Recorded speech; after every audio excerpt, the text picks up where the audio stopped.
Your brand values are the core principles that guide your business decisions.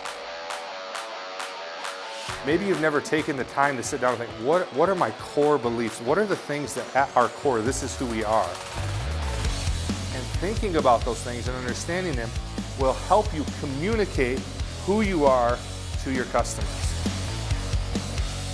A lot of business owners we come in contact with never have taken the time to sit down and think, who am I selling to? What are my brand's unique selling points? That thing that makes you different. Double down on that.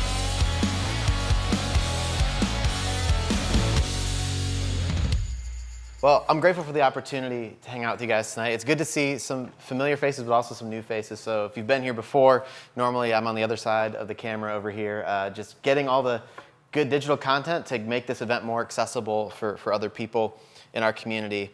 But for those of you who don't know me, as Tony introduced me, my name is Dan. First and foremost, I am a husband to Sarah. I've got a picture of my wife up here, and I am a new dad. I'll get out of the way. This is my 9-week-old daughter, Haddon Blair. So one of the questions I usually get at this point is, wow, 9 weeks, how you sleeping? And my answer to that is just better than my wife, but still not great. You know, there's just some things that I cannot provide for her that her mom can. But it's been awesome. We've been finding our rhythm in that a little bit. And when I say we've been finding our rhythm, she's been sleeping through the night. When I say she's been sleeping through the night, I mean like she sleeps from like 2 a.m. to 6 a.m. So hey, we're making progress there. But in addition to being a husband and father, I'm a pastor. At the end of 2020, my wife and I resigned from the church that we were on staff at in Indianapolis and moved back to our hometown here in the city of Owasso to plant and to launch Convergent Church, which is located in the Armory, just a couple blocks over from here. And a lot of people were like, man, 2020, right? On the heels of a global pandemic, you decide to quit your job and start something from the ground up. And you know, have you lost your mind? And the answer was maybe a little bit. I think most of us lost our mind during that time. But really, you know, I saw a lot of hopelessness, and I wanted to position myself to help other people find peace of mind in the state of kind of otherwise chaos. And that's what led me to being here at AZEE. I don't know if you guys know much about churches or how they're started, but I wouldn't recommend it if you're looking for like a really solid career path where you're going to make a lot of income and have a, you know, just have all the things that you want in life. If that's where you're at, it's not going to work that way.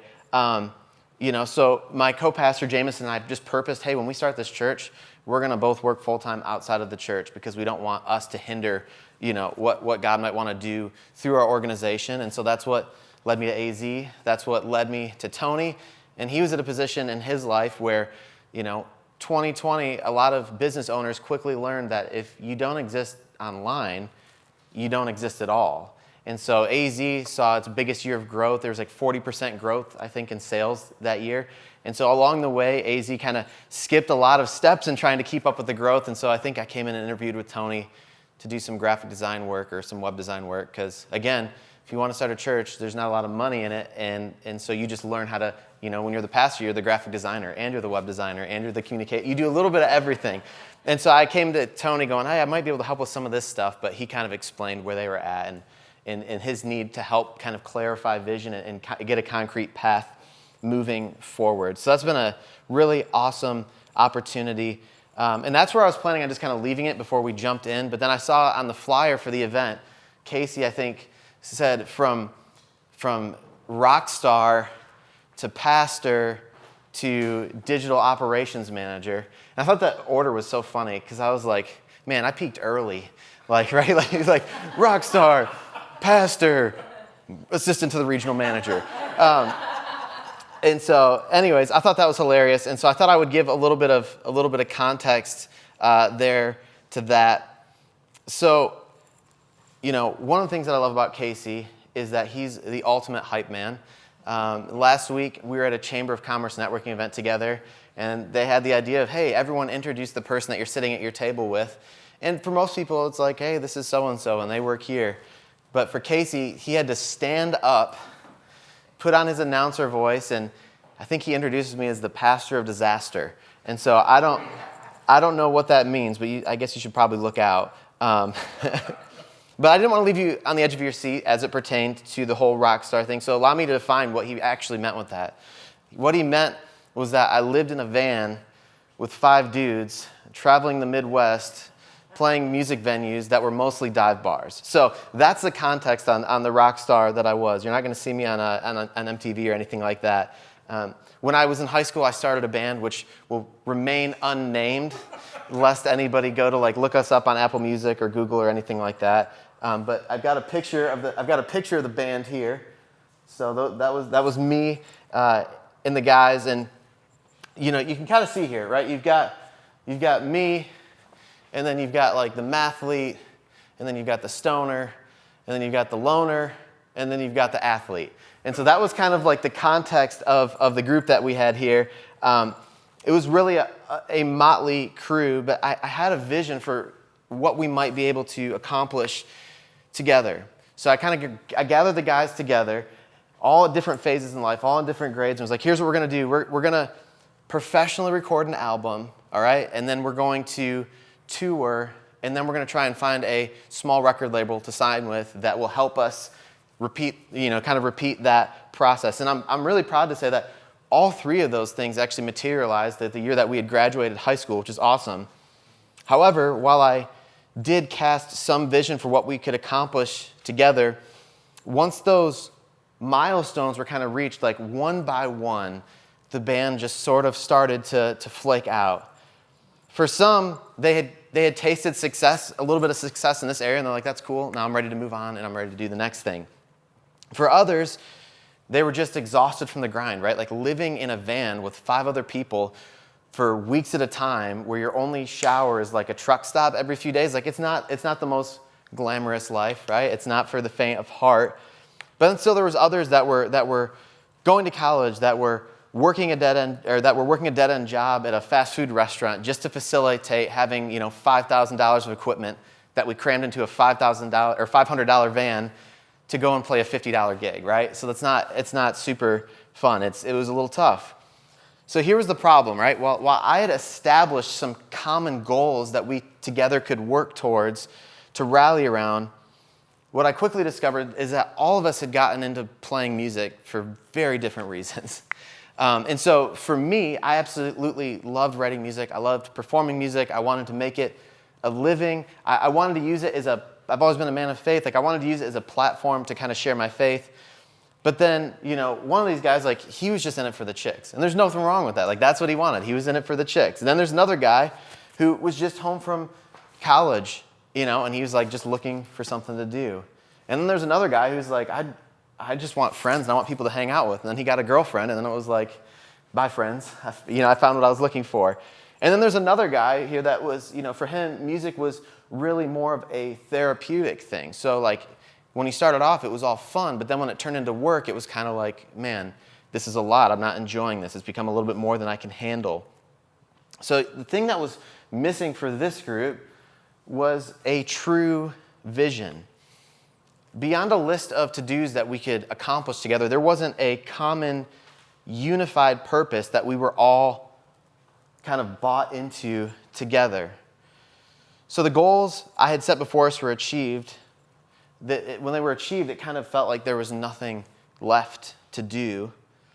And that was a hard lesson for me to learn. For one, again, I was the one guy out of the group that was this is what I want to do with my life. This is how I want to make my living. But even more than that, I just don't like losing.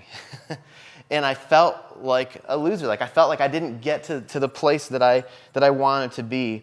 And so from that point kind of forward, I just purposed that, man, I didn't want to put my hands to anything else in life that I didn't know that there was a clear vision and direction that all parties were kind of bought into, so that we were all moving in the same direction. So that's kind of where it was at. But through it all, I learned a very valuable lesson, and that lesson was the value of vision.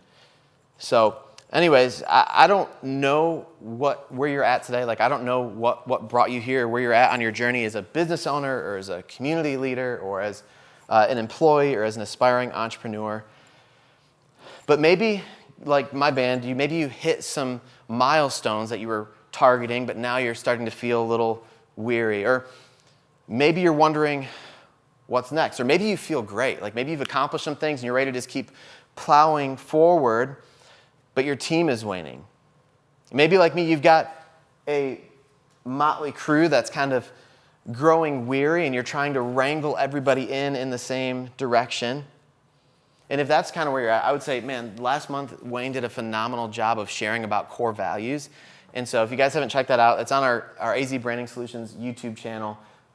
Because really, like, every company should have core values, and we should hire and we should fire based on our core values. So go check that out. But wherever you find yourself, we all need vision to keep us going.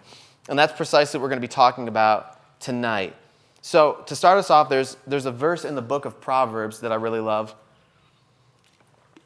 And you didn't honestly think you could ask a pastor to speak, right, without there being like some sort of scripture reference brought up. But listen, I'm not here to preach. The Proverbs are well known as a book of wisdom. So if you're like, I don't like the Christianity thing, like there's still something good here that you can take from this. But Proverbs 29:18 says, where there is no vision, the people perish. And I love the clarity and the succinctness of that statement. But depending on which translation of the Bible you read it in, it may read something like, where there is no vision or revelation, the people cast off restraint, or they are unrestrained. The idea here is that without a clear vision, people grow weary and discouraged. They inevitably veer off course. That's what it's meant when it says that they cast off restraint, or they run unrestrained. People run wild. Without vision, everyone is only going to do what seems best to them, right? They're only going to do what's right in their own eyes. They're only going to do that which is appealing to them. But contrastingly, the verse would continue to say, blessed or happy is the one who receives instruction, or the one who follows in the right direction. The point of that is this: where there is no vision, no direction as to where you're going, you will inevitably grow weary and give up. Whatever had once constrained you in that direction will be cast aside, and we're just prone to run wild, right? If we don't have a clear destination in sight. Vision is a blessing. The author of Proverbs says as much. So I wanted to first just talk about the power of vision. It's essential that we as business owners and as community leaders and aspiring entrepreneurs have a clear vision as to where we're going. I don't want to sound dramatic, but like vision is literally a matter of life or death for any organization.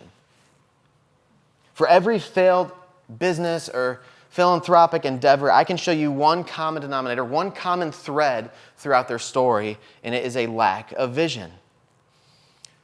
Maybe the founder knew where they needed to go, but they failed to articulate it in a meaningful way that like their people could actually grasp onto and run with.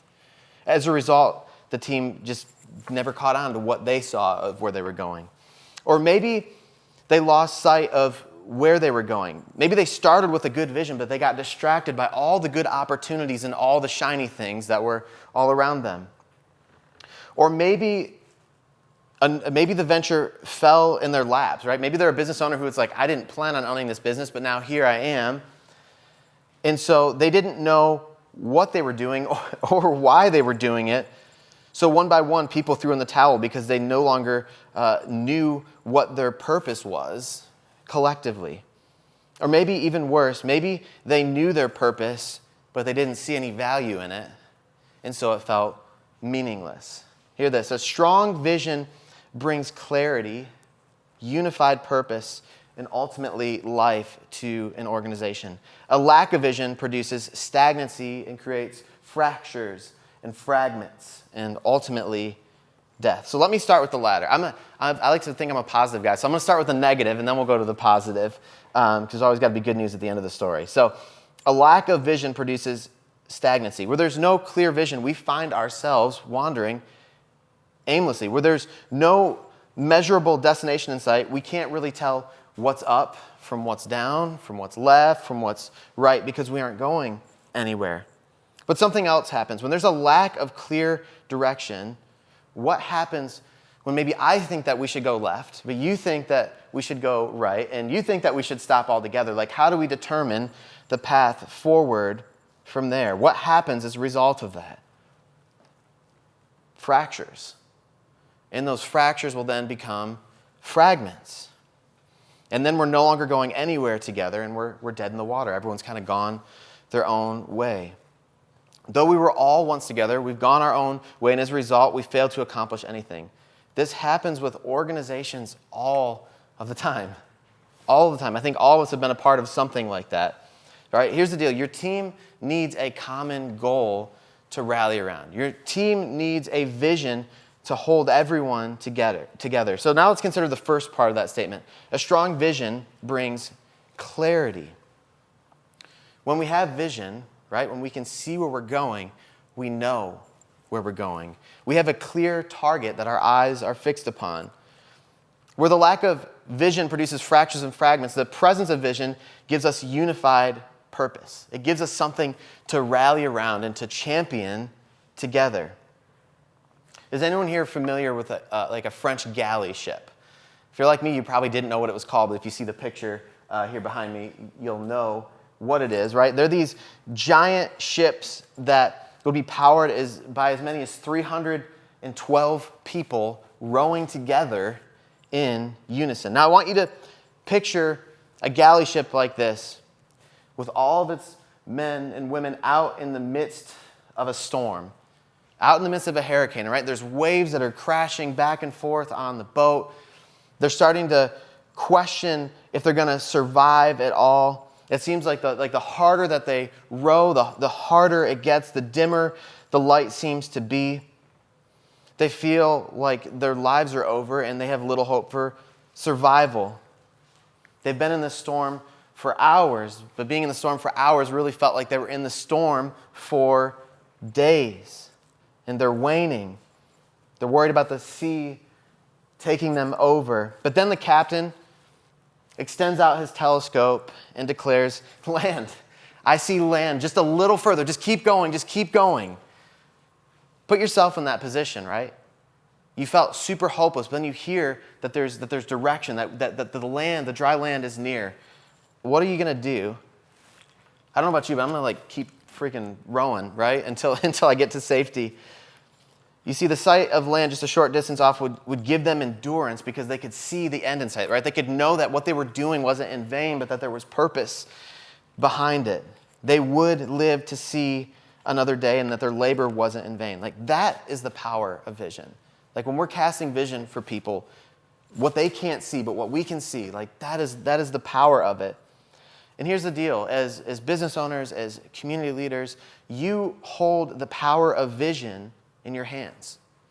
You are the captain of that ship that gets to keep encouraging the team, that keep pushing them in the right direction, giving them hope. But they need a compelling vision. They need a compelling vision statement in particular to really rally around. And we'll get to that in a little bit here. So that's the power of vision. Now, secondly, let's talk about the purpose of vision. So not only does a clear vision keep everyone unified and working in the same direction, this is huge. Vision helps us determine the good things that we could do from the right things that we should do. Vision helps us determine the good things that we could do from the right things that we should do. Now, as a pastor of a brand new church, vision really does that. We go back to this all the time. My team is probably sick of me hearing, it's not about just a good thing, it's about doing the right thing. Because as a new church, right, everyone has an idea about what I should be doing. Everyone has an idea of what this community needs in a church. And we hear even from people in our own church, right? There's no shortage of good things that our church could do. We could focus on feeding the poor. We could focus on housing the homeless. We could put all of our eggs into the basket of evangelizing the lost in the streets. We could put all of our energy into trying to solve the hunger issue. Or we could work towards ending human trafficking. Or we could do any number of things. We could start a youth ministry. Maybe we could start a college to train other people for ministry. Maybe we could take our talented team of musicians and have them write some original music together. Maybe we could begin a counseling center for the mentally ill, right? That's a huge issue right now. And these are all really, really good things that our organization could do. But the vision helps us determine determine the good things that we could do from the right things that we should do. Like I said, everyone has an idea. Everyone has an opinion about what Convergent Church could or should be doing. Like I hear it from people in my church. I hear it from people in the streets. I hear it from people that are part of our church planting network. I hear it from people that are completely detached from our ministry that could care less. Like if I had $1 for every time someone said, you know what your church should really be doing? Like I wouldn't need to work at AZEE anymore. I'd be a very wealthy man. But man, that is the power of vision. That is the power of the purpose of vision. And here's the deal, like I love hearing those kinds of ideas, right? Like I'm a fallible person, like I'm very nearsighted sometimes. I don't always see all the needs that happen. But at the end of the day, just like with my church, just like with you, with your business, you can't do everything, right? You can't be everything to everyone as much as you want to be. And at the end of the day, you weren't designed to be everything to everyone. Right? That's why there's multiple entities doing that. Like for me, like with our church, it's like that's why there's multiple churches in the city that are all contributing something significant. So every new idea that gets brought to me gets filtered through the vision, and it helps us to delineate the good things that we could do from the right things that we should do. And so I remember when I first came and started working at AZEE, again, like vision is huge for me. And so I remember sitting down with Tony and being like, hey, like where are we going? What do you want to do? And there was a few different statements that AZEE had always used, right? Like there was the create, design, inspire. There was this idea of growing your brand from A to Z, which is where the name came from. And he had just started with entrepreneurial operating system. And so he had been kicking around some ideas. He had some idea for core values, but like I think it was literally like in our first month that it was like, let's sit down and like, let's figure this thing out. Because at one time, I don't know, how many services did you offer through AZEE's website at one time? Yeah. I was like a plumber, an electrician, a consultant. Anything to make money.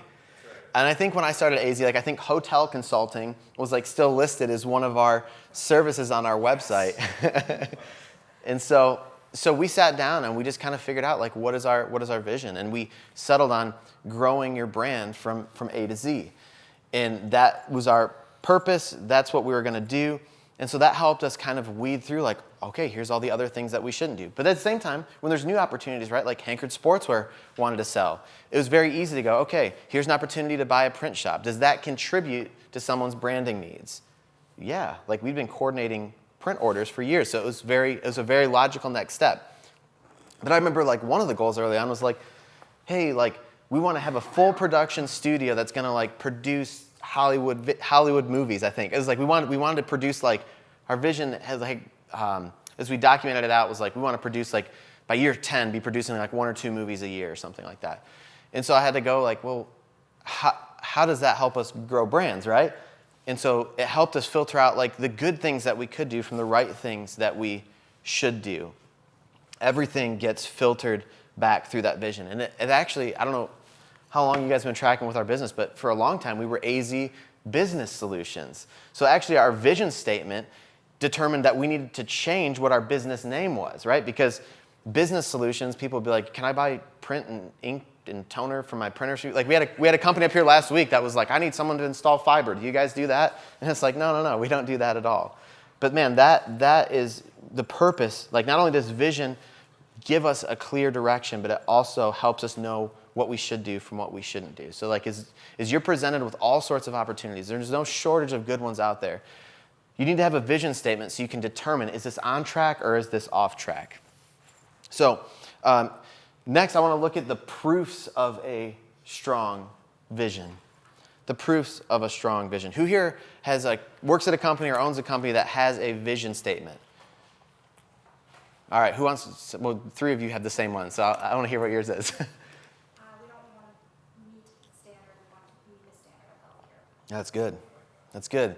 It's very specific. It addresses the need. It also addresses a service that they offer.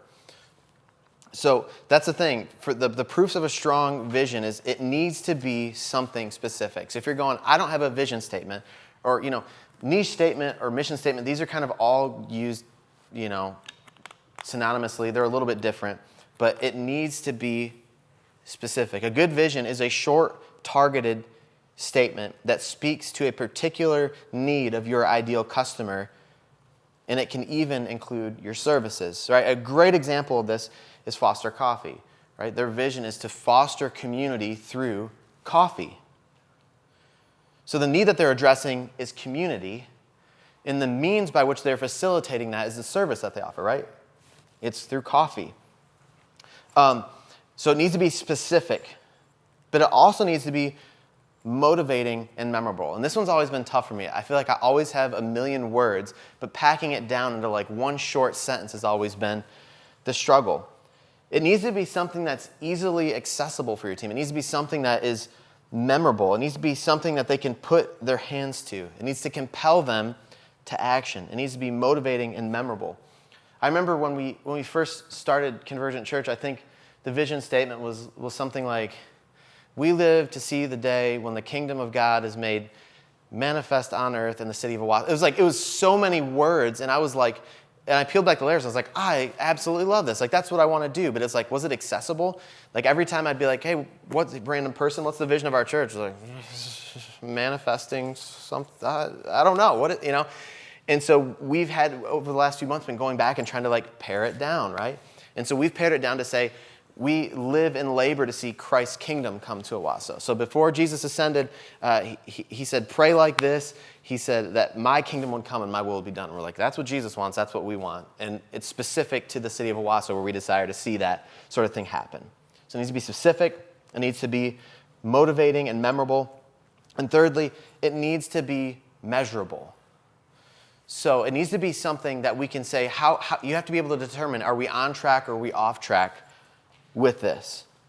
So for instance, like growing your brand from A to Z.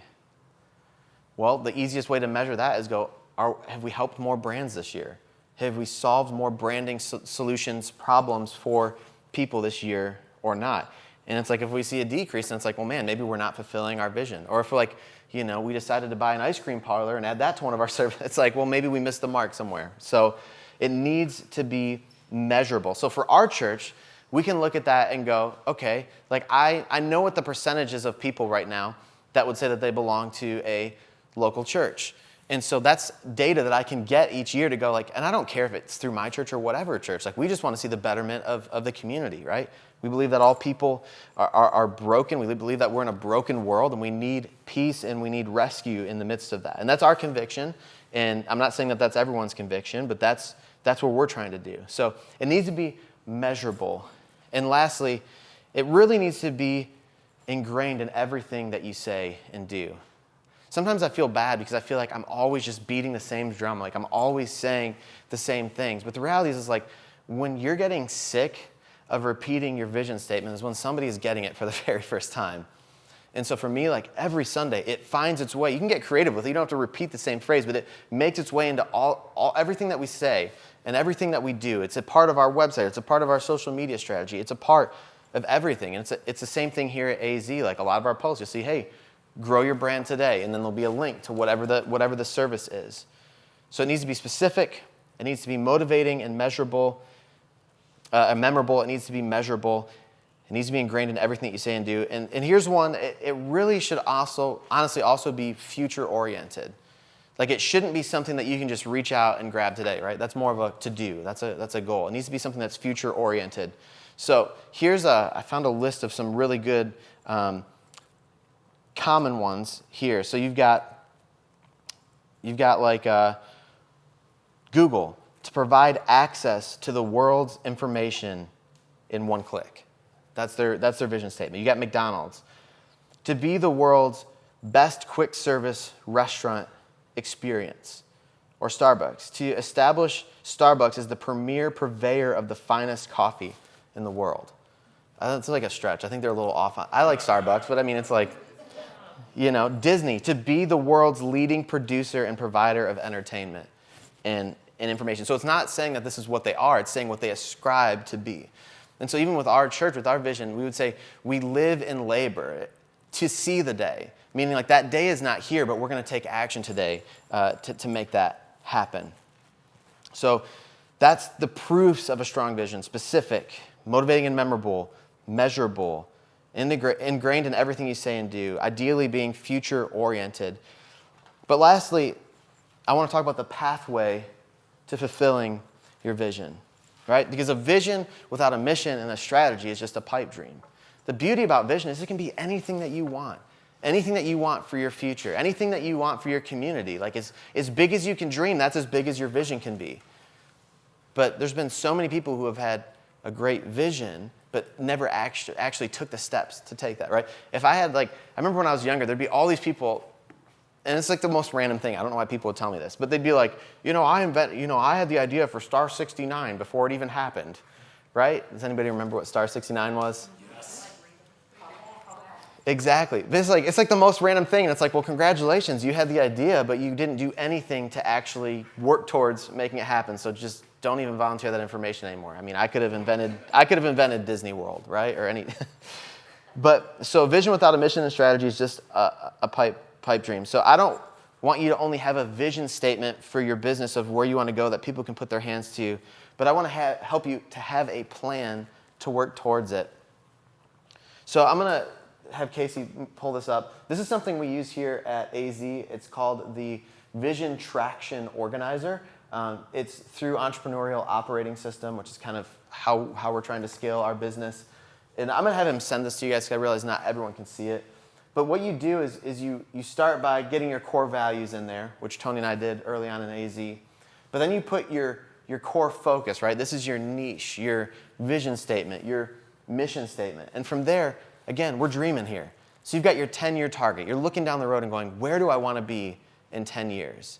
And just start writing those things out. Like in your perfect world, where would you be in 10 years? And there's some other stuff on here that I won't get into right now because we're kind of just focusing on vision. But then from your 10-year, you go, okay, well, what needs to happen in 3 years now, right?